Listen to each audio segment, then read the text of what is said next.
以青春之我，创建青春之家庭、青春之国家、青春之民族。100年前风雨如磐中，中国青年们发出激荡人心的呐喊，犹如光束照进夜空，也昭示着黎明快要到来。从疫情下展现的青年担当，到冬奥上自信平视世界，节目邀请了一批特别的青春见证人，回忆不同的时代，同样的炽热青春，共同致敬青春万岁。青年皆有自我之声，时代自有历史记号。据了解，此次特别节目由河南广播电视台全媒体营销策划中心中国节日系列节目团队制作。青春之歌遇上传统文化，也会擦出不一样的火花。制作团队介绍，整体艺术风格呈现上，在历史感中融入青春感，厚重力中融入活泼力，会打造一场传承加创新加发展的青春奇妙融合节目。这样的融合体现在节目形式上，例如舞蹈中国发明，通过创意化的国潮舞蹈，以拟人化手法演绎5000年间中国发明、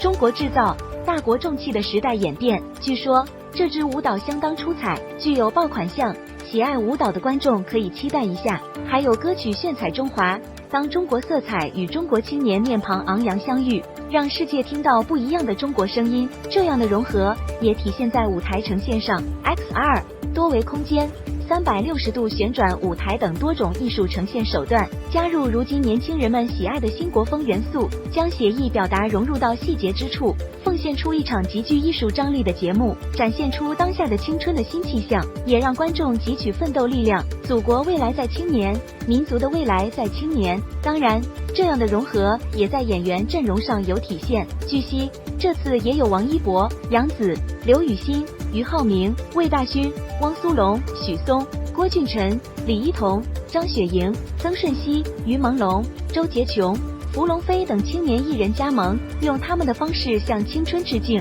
据介绍，在节目尾声，将创意呈现一场跨越时空的青春宣誓仪式，由领事人与来自全国100所高校的大学生们以线上线下形式，共同发出请党放心，强国有我，青春之声，也是青年们最真切的青春告白。